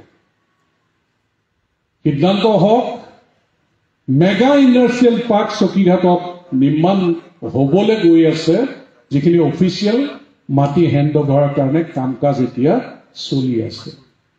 এই 2000 বিঘা দিয়াৰ পিছত আৰু হয়তো 2000 বিঘা ইণ্ডাষ্ট্ৰীৰ কাৰণে দিব। তেতিয়া আমাৰ ল'ৰা ছোৱালী বহিৰাজ্যত গৈ পেলাই কোম্পানীত চাকৰি যি হাবু দাবু খাব লগা হৈছে ঘৰৰ মানুহে, অন্ততঃ তাৰ পৰা পৰিত্ৰাণ পাব। মই মাহত 4-5টা ল'ৰা ছোৱালীক ডেড বডি আনিব লাগে বহিৰাজ্যৰ পৰা, তাৰ খৰচ মই দিছো, এতিয়া চৰকাৰে বহন কৰিব। কিন্তু মুখ্যমন্ত্ৰী অহা দিনাও এটা ডেড বডি উত্তৰ মহাদল গাঁও পঞ্চায়তত বেংগলোৰৰ পৰা মই আনিছো। অন্ততঃ ইয়াতে নিজৰ পৰিয়ালৰ লগত থাকি পেটৰ ভাত মোকলাবলৈ চিন্তা কৰা এই ভাৰতীয় জনতা পাৰ্টীৰ চৰকাৰ এই উদ্যোগীকৰণৰ ব্যৱস্থা কৰিছে। আৰু স্থায়ী শান্তি প্ৰতিষ্ঠা হোৱাৰ কাৰণে, উগ্ৰপন্থী দপদপনি নোহোৱাৰ কাৰণে আজি ইণ্ডাষ্ট্ৰিয়েল ইয়ালৈ অহাৰ এটা ভাল পৰিৱেশ আমাৰ চৰকাৰ দিনত হৈছে। এই কামখিনি কৰিবৰ কাৰণে আমাৰ চৰকাৰ ইয়াত কমেও 20 বছৰ চৰকাৰ ৰাখিবৰ কাৰণে স্থানীয় চৰকাৰ প্ৰতিনিধি হিচাপে পঞ্চায়তৰ প্ৰতিগৰাকী প্ৰতিনিধিয়ে দলটোৰ ভেটি শক্তিশালী কৰিবৰ কাৰণে নিস্বাৰ্থভাৱে নিষ্ঠাৰ সততাৰে কাম কৰিবলৈ আপোনালোকে সংকল্প ল'বলৈ মই আপোনালোকক অনুৰোধ কৰিছো। চৰকাৰ আমাক লাগিবই। চৰকাৰ নাথাকিলে আমি ভবা, আমি চিন্তা কৰা, পৰিকল্পনা কৰা কামবিলাক আমি কৰিব নোৱাৰিম। ভাষণৰে বিৰোধী দলত থাকি টিভিৰ টক শ্বত আমি ভাষণ দি অসমৰ ৰাইজৰ আশা আকাংক্ষা বাস্তৱত ৰূপায়িত কৰিব নোৱাৰিম। আমি যদি ক'ৰবাত সংস্কাৰ হ'ব লাগে সংস্কাৰ হওঁ, ভুল কুটি যদি কিবা কৰিছোঁ আমি সংশোধন হওঁ। আপোনালোকে মনত ৰাখিব, সুখই বিমান যিমানেই ওপৰলৈ নাযাওক কিয় তেল শেষ হ'লে ডিপুত তেল ভৰাবলৈ ইয়াতে আহিব লাগিব তললৈ। তেল শেষ হ'বই। আপোনালোক 5 বছৰৰ কাৰণে নিৰ্বাচিত হৈছে, ৰাইজে আপোনালোকক তেল ভৰাই দিছে। আকৌ তেল ভৰাবলৈ ৰাইজৰ ওচৰতে কিন্তু আপোনালোক আহিব লাগিব। যদি ওপৰত উৰি ফুৰোঁতে ৰাইজৰ কথা চিন্তা নকৰে, ৰাইজৰ ফালে পিঠি দিয়ে, তেতিয়াহ'লে কিন্তু ৰাইজে যি শিক্ষা দিব লাগে বিধ্বস্ত কৰি দিব পাৰে মানে ৰাইজে। গতিকে ৰাইজে ৰজা ইয়াত। গতিকে ৰাইজক অসন্তুষ্ট কৰা কাম কাজবিলাক যাতে আমি কোনো নকৰোঁ। ভুল হ'ব পাৰে কাৰোবাৰ, আমি সংশোধন হ'ব লাগিব। আমি এটাই লক্ষ্য, আমি যি কৰিম দলৰ কাৰণে ভাল কৰিম, দেশৰ কাৰণে ভাল কৰিম, জাতিৰ কাৰণে ভাল কৰিম, সমাজৰ কাৰণে আমি ভাল কৰিম। এই চিন্তাৰে আমি আগবাঢ়ি গ'লে এই দলটো কেতিয়াও অসমৰ মানুহে বেয়া নাপায়। আমি সৰ্বভাৰতীয় ৰাজনৈতিক দল ভাৰতীয় জনতা পাৰ্টি। কোনোবা আঞ্চলিক দলৰ মানুহে আমাক গালি পাৰে, তেওঁলোকে জাতীয় প্ৰেম জাতীয়তাবোধৰ কথা কয়। আমাৰ হৃদয়ত জাতীয়তাবোধ আছে, জাতীয় প্ৰেম আছে। কোনোবা আঞ্চলিক দলৰ মানুহতকৈ আমাৰ বেছি জাতিৰ প্ৰতি, অসমীয়া জাতিৰ প্ৰতি প্ৰেম আছে। অসম মাতৃৰ কাৰণে আমি তেজ দিবলৈ চিন্তা নকৰোঁ। আমি সৰ্বভাৰতীয় ৰাজনৈতিক দলত আছো মানে এই কথা আমাক কোনোবাই ক'লে নীলাজী বনৰ নিচিনাকৈ আমি কেতিয়াও কোচ খাই যাব নালাগে। কাৰণ আমি জাতিক কেতিয়াও অন্যায় কৰিবলৈ নালাগে। আমি এই ভাৰতীয় জনতা পাৰ্টিত থাকি অসমীয়া জাতিৰ ভেটি শক্তিশালী কৰিবৰ কাৰণে অসমীয়াৰ বিহুক আমি বিশ্বৰ দৰবাৰ প্ৰতিষ্ঠিত কৰিবলৈ যি পদক্ষেপ লৈছে, মহাবীৰ লাচিত বৰফুকনক বিশ্বৰ দৰবাৰ প্ৰতিষ্ঠিত কৰিবলৈ যি পদক্ষেপ গ্ৰহণ কৰিছে, চৰাইদেউ মৈদামক কেনেকৈ আমাৰ স্বীকৃতি আদায় কৰিবৰ কাৰণে সক্ষম হৈছে, অসমীয়া ভাষাক ধ্ৰুপদী ভাষা হিচাপে প্ৰতিষ্ঠিত কৰিবৰ কাৰণে যেনেকৈ সক্ষম হৈছে, আগতে কোনো আঞ্চলিক দলৰ চৰকাৰে অসমীয়া জাতিৰ কাৰণে এনেধৰণে কাম কৰা নাছিলে বা তেনেকৈ চিন্তাও কৰা নাছিলে। অসম আন্দোলনত শ্বহীদ হোৱা 855 জন শ্বহীদক 5 লাখকৈ টকা আগতে কোনো চৰকাৰে দিয়া নাছিল। ভাৰতীয় জনতা পাৰ্টিৰ চৰকাৰে শ্বহীদৰ স্মৃতি যুগমীয়া কৰিবৰ কাৰণে শ্বহীদ পৰিয়ালক সন্মান জনাই আৰ্থিক অনুদানো দিয়াৰ ব্যৱস্থা কৰিছে। অসমীয়া বুলি ক'লে এতিয়া কেৱল অসমীয়া ভাষী মানুহ নহয়, যে বৃহত্তৰ অসমীয়া জাতিৰ অন্তৰ্গত প্ৰতিটো জনগোষ্ঠীক লৈ আমি এইখন অসম গুৰুজনাই আমাক দি থৈ যোৱা পথৰে বৰ অসমখিনি আমি আগুৱাই নিব লাগিব। গুৰুজনাই যেনেকৈ শিৱসাগৰত গোৰ্খা জনগোষ্ঠীৰ সেই মানুহ লৈ পেলাই সত্ৰ তাত নিৰ্মাণ কৰিছিল, আজিও সেই সত্ৰ আছে। গুৰুজনাই যেনেকৈ বিভিন্ন জাতি জনগোষ্ঠী শীষ হিচাপে লৈ বৰ অসমখনি গঢ়ি তুলি লৈছে। এই জাতিটো আমি হিন্দু মুছলমান খ্ৰীষ্টান যিয়ে নহওক কিয়, লুইত আৰু বৰাকৰ পাৰত বসবাস কৰা বিভিন্ন জাতি জনগোষ্ঠী ভাষা ধৰ্মৰ মানুহ আমি একত্ৰিত হৈ থাকিব লাগিব। আমি অসম মাতৃৰ সন্তান। আমি খিলঞ্জীয়া মানুহৰ নিৰাপত্তা ইয়াত সদায় থাকিব লাগিব, প্ৰভুত্ব সদায় থাকিব লাগিব।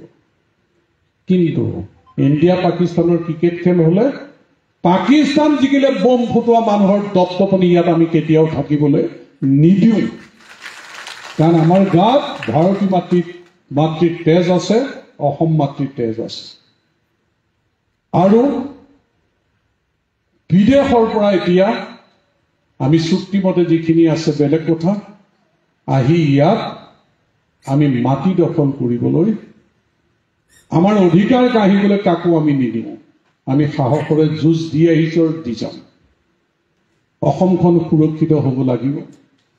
ভাষা সংস্কৃতি আমাৰ যি আছে, ক্ষুদ্ৰ ক্ষুদ্ৰ জাতি জনগোষ্ঠীৰ যিবিলাক ঐতিহ্য আছে, এইখিনিও ৰক্ষা কৰি আমি সকলোৱে বৃহত্তৰ অসমীয়া জাতিৰ অন্তৰ্গত এইখন অসমক আমি আগুৱাই লৈ যাব লাগিব।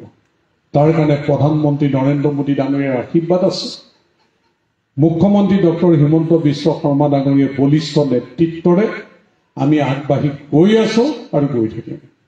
সেইকাৰণে দিল্লীৰ চৰকাৰ প্ৰধানমন্ত্ৰী নৰেন্দ্ৰ মোদী ডাঙৰীয়াই চলাইছে, দিছপুৰৰ চৰকাৰ মুখ্যমন্ত্ৰী ডক্টৰ হিমন্ত বিশ্ব শৰ্মা ডাঙৰীয়াই চলাইছে, স্থানীয় চৰকাৰ পঞ্চায়তী ৰাজ ব্যৱস্থা আপোনালোকে চলাব লাগিব।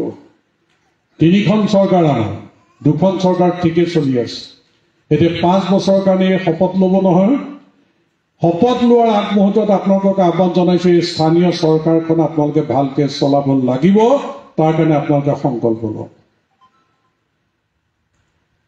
আমাৰ সদস্যসকলৰ এটি সংকল্প লোৱাৰ ব্যৱস্থাও মতি নেৱাৰে এখন ৰেডি কৰিছে, তাত চিগনেচাৰ আপোনালোকে সকলোৱে কৰিব। আমি সকলোৱে অনুশাসন মানি চলিব লাগিব, ভাল কাম আমি সকলোৱে কৰিব লাগিব। গতিকে মই আপোনালোকৰ বহুখিনি কথাই আপোনালোকক ক'লো, বেছিকে কৈছো যদি কমাই ল'ব, কথাবিলাক কমাই কৈছো যদি নিজে যোগ কৰি ল'ব। কমাই চাগে কোৱা নাই, আজি বেছি কথাই ক'লো নেকি। জিলাৰ সভানেত্ৰীয়ে ভাবিছে আৰু কিমান সময় কৰিব, নহয় ব্ৰেক মাৰিছো আৰু।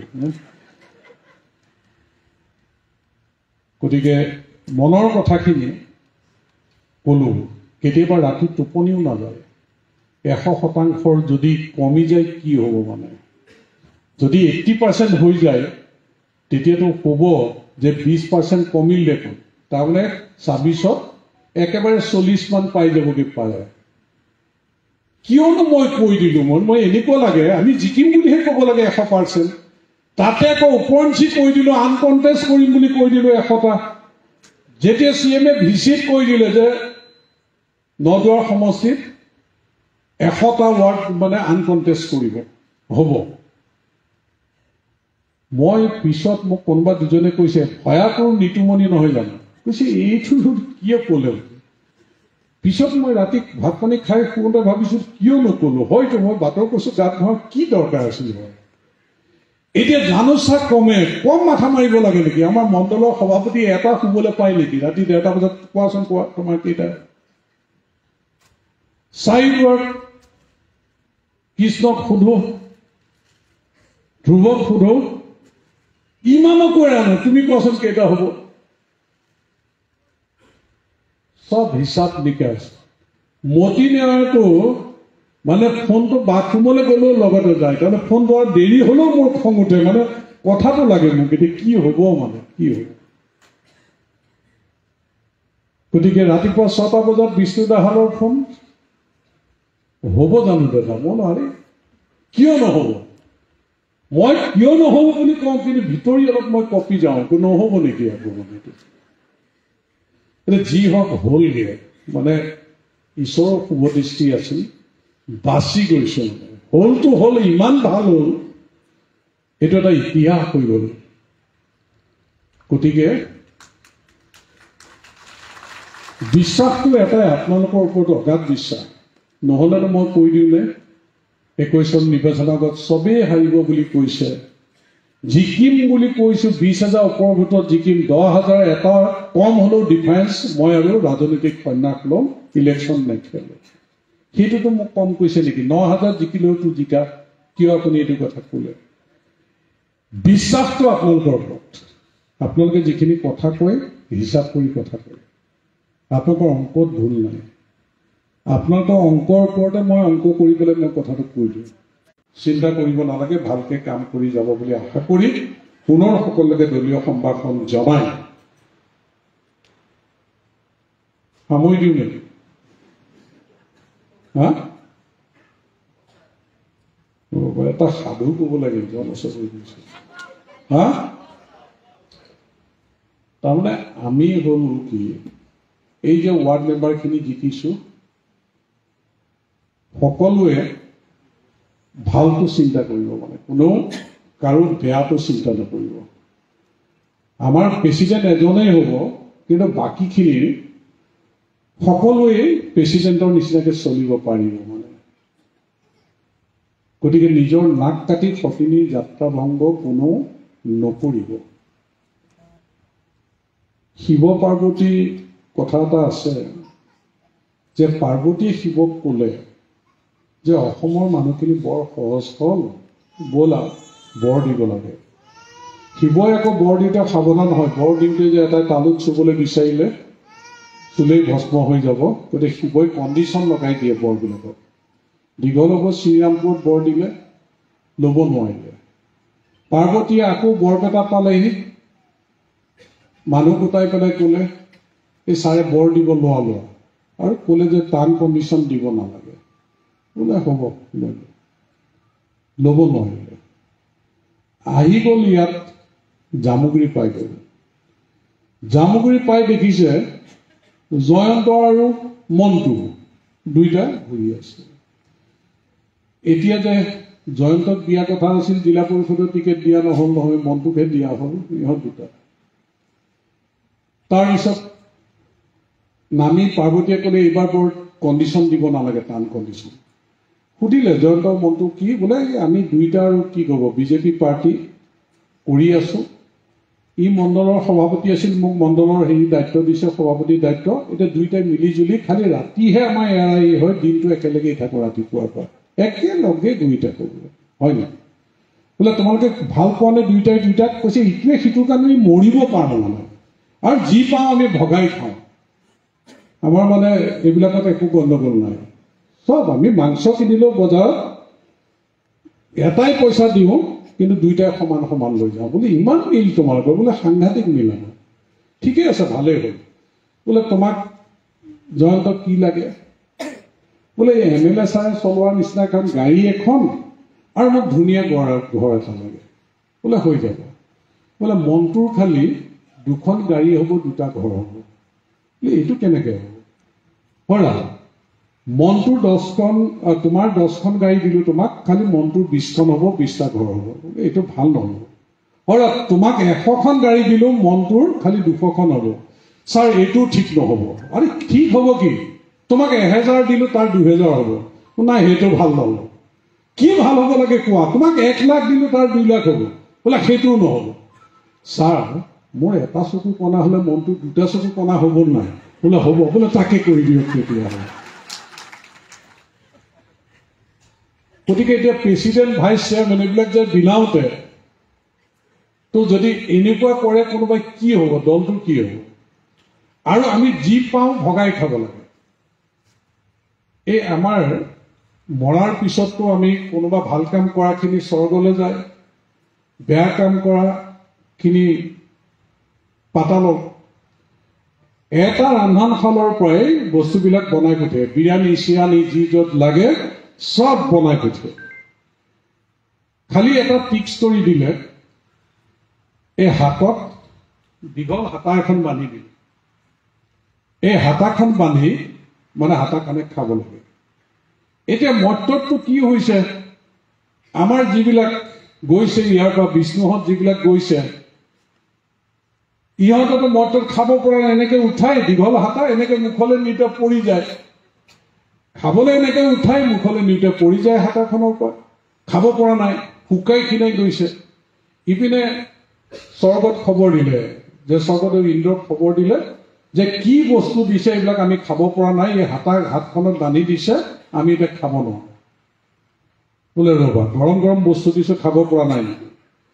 তাৰপৰা ইপিনে স্বৰ্গত বোলে খাই আছে, বোলে স্বৰ্গত খাই আছে। এই আমাৰ বিষ্ণুকে হিতেশকে পঠিয়াই দিলে স্বৰ্গলৈ। স্বৰ্গত গৈ দেখিছে আমাৰ এই মতিনী আমাৰ ভাল কাম কৰে যে স্বৰ্গ পাইছেগৈ গৈ পেলাই। তাৰপৰা মাধৱদেৱ ভাল কাম কৰে, দুইটা স্বৰ্গ পালেগৈ। মতিনেৱাৰ আৰু মাধৱদেৱ কি আমাৰ জীৱন দুইটা সমুখাসমুখিকে এই যে ডাইনিং টেবুল এখনত ডেস্ক এখনত দিছে, দুইটা সমুখাসমুখি হৈ লৈছে। মতিনেৱাৰে হাঁহি হাঁহি মাধৱদেৱক খুৱাই দিছে, মাধৱদেৱে হাঁহি হাঁহি মতিনেৱাক খুৱাই দিছে, ইজনে সিজনক খুৱাই দিছে, খাই আছে ধুনীয়াকে। তাৰ পিছতে বিষ্ণুৱে হিতেশক কৈছে, দেখিছ আমি যে নিজে খাবলৈ বিচাৰোঁ, সেইকাৰণেহে আমাৰ এইটো অৱস্থা হৈছে। ইহঁতে যে ভগাই খাবলৈ বিচাৰে, সেইকাৰণে ইহঁতে খাই আছে। অলপ অলপতো পইচা পাতি পাব প্ৰেচিডেণ্টে, যদি নিজেই খাবলৈ বিচাৰে সেই মৰ্তত যোৱাৰ নিচিনা অৱস্থা হ'ব। কিন্তু যদি ক'ৰবাত ছেভিংছ হৈ 2 পইচা বাচে, ৱাৰ্ড মেম্বাৰ কেইটাকো যাতে ভগাই দিয়ে, তেতিয়া চবেই সুখে সন্তোৰে মানে গাল চাল খুলি মেলি থাকিব। নহ'লে মৰ্তৰ সেই বিৰিয়ানী চিকেন খাবলৈ নাপাই শুকাই যোৱাৰ নিচিনা অৱস্থা হ'ব। কাৰণ কোনোবাই যদি কিবা এটা ছেভিংছত পাইছেও, সেইটোতো লগে লগে ভাগ নাপালে লগে লগে ধৰিবই নহয়। আমাৰ আনোৱাৰ হাত আছেই নহয়, খবৰ দিলেতো লিখিবই, তাৰপিছত ইনকুৱাৰী হ'বই, মই ভিজিলেন্স কমিটি আছো যামেই, ধৰা ধৰি হ'বই। ৰাইজৰ কাম কৰিবলৈ যাওঁতে বুজি পাওঁ ডনেশ্যন দিবলৈও লাগিব, বেমাৰীক দিবলৈও লাগিব, সহায় কৰিব লাগিব, পইচা নহ'লে পলিটিক্সো নহয়। কিন্তু আমি যদি একেবাৰে লুটি পুটি কোনোবাই তেনেকে ভাবে, তেতিয়াহ'লে দেখিব নিজৰো পজিশ্যন বেয়া হ'ব, দলৰো বেয়া হ'ব, আমিও ডুবিব লাগিব। মুঠৰ ওপৰত যি কাম কৰে বুজাবুজিত কৰিব। মই কৰাপশ্যন কৰিবলৈ নকওঁ, কিন্তু ছেভিংছ এটা থাকে, যদি আচলতে আমি বেমাৰী এটাক পইচা এটা দিবলৈ, ভাল ল'ৰা ছোৱালী পঢ়া ল'ৰা ছোৱালী এটাক যদি পইচা এটা দিবলৈ আমি ঘৰৰ ধান বেছি দিব লগা হয়, কেনেকৈ হ'ব? সেইটোতো আমি এটা উলিয়াব লাগিব। মানে সেইকাৰণে এই যে খোৱাটো আমাৰ এই মতি নেৱাৰ আৰু মাধৱদেৱে যেনেকে চলিছে তেনেকে চলিলে ভাল। মানে যদি বিষ্ণু আৰু হিতেশ্বৰ নিচিনাকে চলে তেতিয়াহ'লে ডুবিব। কিন্তু মই আগতে কৈছোঁ, গতিকে যি হওক ভালকে সকলো চলিব। মই আমাৰ সাংবাদিক বন্ধু আছে ইয়াতে প্ৰেজেণ্ট, যদি মই নক'বলগীয়া কথা কৈছো যাতে এইবিলাক যাতে আকৌ নোলায়।